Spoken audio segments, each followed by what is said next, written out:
tabarakallah. Kalau kita ngelihat kayaknya mereka ini benar-benar tulus banget pengen belajar gitu ya, pengen berubah. Jadi memang kalau kita bicara masalah tentang apa namanya, kadang fisik orang menilai dengan penampilan. Nggak begitu juga bicara masalah tentang hijrah ini, siapapun boleh. Tadi Ustaz Syam bilang sampai batas terkerongkongan tadi ini masih ada kesempatan untuk berubah, untuk menjadi lebih baik. Nah kalau kita lihat lagi nih kelanjutannya, kita ambil contoh keseharian nih Ustadz Maulana, mohon izin ya.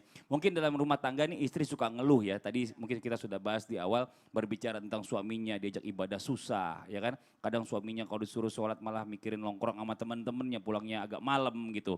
Nah ini apakah sebenarnya berubah diri untuk jadi lebih baik ini harus dipaksa atau harus menunggu hidayah dari Allah datang kepada kita? Dan benarkah di sini setan bermain nih ya kan, merayu seseorang hingga tidak jadi hijrah? Bagaimana penjelasannya? Mohon izin, silakan Ustaz Maulana. Terima kasih banyak Mas Fadil, luar biasa. Izin Abi, izin sesal. Bismillahirrahmanirrahim.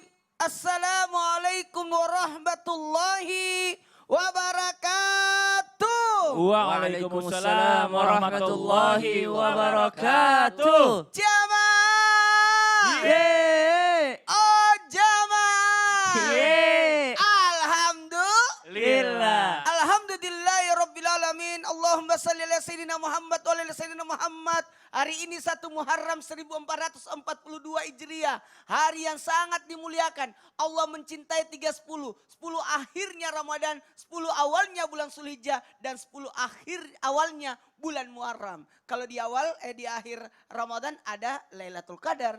Kalau di awalnya bulan Zulhijjah ada Arafah, kurban, dan 1 sampai 10 Muharram ada hari kemenangan yang disebut dengan hari Asyura di 10 Muharram. Yuk 1 sampai 10 kita semangat ya. Nah semangat ibadahnya mengawali tahun 1442 Hijriah. Pertanyaannya, iya, kata Mas Tukul, pirtinyiinnya. Gitu. Pirtinyiinnya. Pertanyaannya, apakah hijrah itu dipaksa atau nunggu? Jawabannya menunggu atau dipaksa. Jawabannya adalah menjemput hidayah. Jemput hidayah, jangan nunggu. Bagaimana cara menjemput hidayah?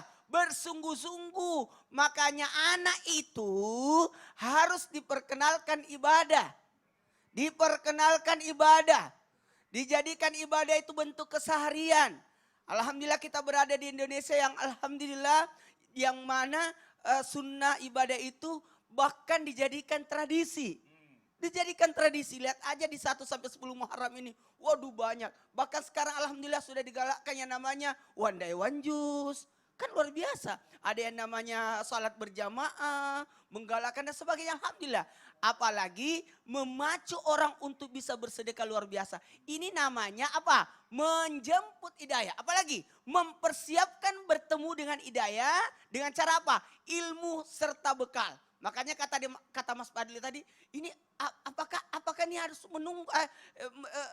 Tidak, tapi mempersiapkan bertemu dengan hidayah dengan ilmu serta bekal. Makanya didik anak kita dengan didikan agama, perkenalkan dengan lingkungan agama, berteman dengan orang-orang yang ahli agama untuk bagaimana belajar akhlak dan sebagainya.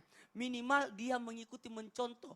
Dan yang paling penting, tadi dia sampaikan kata-katanya ngenes banget itu. Ya betul Ustaz. Ada setan yang menggoda sehingga membatalkan orang hidayah. Ini benar nih. Inilah selain menunggu, selain mempersiapkan. Ini yang ketiga, apa itu? Berjihad dengan hidayah.